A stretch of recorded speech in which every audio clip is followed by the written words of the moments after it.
Good day, Crime Talk aficionados. This is Scott Reisch of Crime Talk, and we have three things on the docket today. Number one, the juice is loose and he's tweeting. Second on the docket, we have an update on the Delphi, Indiana murders. And third, some judges just don't want to leave the courtroom. Let's talk about it.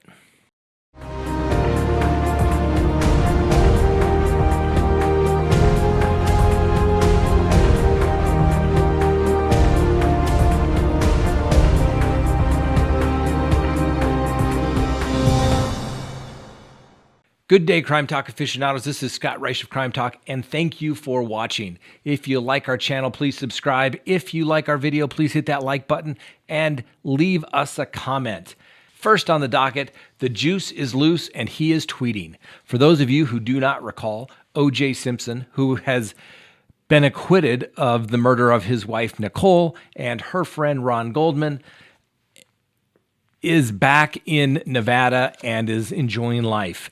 He was arrested, tried, and served some 9 years in a Nevada prison for armed robbery and burglary. He's ultimately released, and now the OJ, the Juice, has some 800,000 followers on his Twitter site, and he says he has some people to get back to, as well as setting the record straight. So I'm not saying you should go follow the Juice, but if you were to go to The Real OJ 32, you could send him a tweet and let him know how you feel about the OJ Simpson verdict, whether it was correct or inaccurate. Or maybe you'd want to ask him, what's the status of the payment on the $33 million that he owes to the Goldmans, whereupon I believe they have recovered less than 1% of that verdict. I'm sure the Juice will continue to reside in Nevada as well as Florida, where there are great protections as to his assets. And frankly, I don't think the Juice has that much left to juice out of him anymore. One of the interviews that I saw recently of one of his past attorneys, when they asked about OJ, was simply he would still like to get his unpaid balance finally paid. So I hope the Goldmans get their money, but I wouldn't hold their breath. The next thing on the docket today is there's a break in the Delphi, Indiana murders. For those who are not familiar with it or do not recall, on Valentine's Day on 2017, two teenage girls, Liberty German, who was 14 at the time, and Abigail Williams, 13, were found dead in a deserted area in Indiana. The day before, the pair had vanished from the Delphi historic trails. The case has gone on, and there's been no real leads in this particular case over the years. A few months ago, the police actually released a recording that was made on one of the teens' cell phones. The police believe that they may have a person of interest in this particular case. That would be great for closure for all, and the person of interest is a man by the name of Paul Etter of Indiana. He's 55, and he was previously accused of kidnapping and sexually assaulting a woman. And in fact, when the police were closing in on him, he had a standoff with the police, ultimately committed suicide. So, although it would be good for closure, it's unfortunate if this in fact is the suspect that he's no longer here to have a trial and have justice brought about. And obviously, all people are presumed innocent of any charges. This is just a person of interest.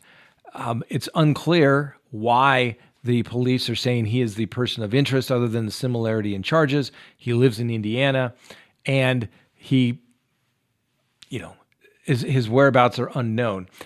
The police chief of Carroll County, Sheriff Toby Lesenby, said that the man's name had come up through the process of the investigation, and they were investigating him. Other news sources have asked if there's a connection to the slaying, and the sheriff said they're simply looking at all people who may be of interest.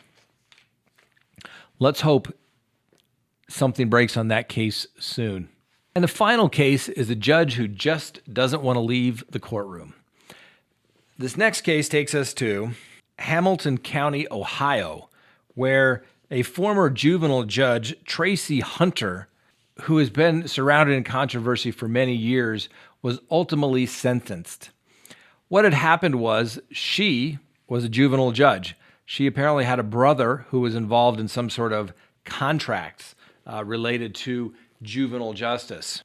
And so the judge's brother, Stephen Hunter, was fired for punching a teen inmate. The then judge, Tracy Hunter, used her judicial powers to obtain various records that she otherwise would not have been able to obtain. The brother used these documents at his termination proceedings.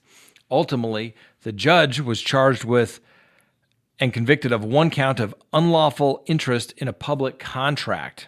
The jury hung on some 9 other counts, and the matter was appealed and ultimately was set for sentencing. Apparently, the judge tried to use a lot of her influence and, in fact, had a lot of her supporters send personal letters to the sentencing judge and the judge that presided over the trial. The notes to the judge were that they're registered to vote and they believe that Judge Hunter was innocent. It's one thing to send a letter to the court. It's another to send a letter to a judge's house. Not good tactics, I assure you. That can easily be deemed as a threat anytime you do something along those lines. And that's what her supporters did. But this judge, and there's some issue is the video at the time we're filming this. So hopefully we have this video. But if not, the video that I've seen shows the judge literally going limp and the sheriff deputies having to literally drag her out to go serve her 6 months minus 1 day sentence in the county jail. So there's a joke out there that says, you know what the difference is between a judge and God? Yes, God doesn't think that he's a district court judge. So sometimes they just have a little trouble giving up their power and their authority, particularly when they've been convicted of a crime. So that's all we've got for you today on Crime Talk. Thanks for watching. Please like the video. Please subscribe to the channel. And please leave us a comment. Perhaps you want to leave us a comment as to what you are going to tweet or send to OJ. Have a great day.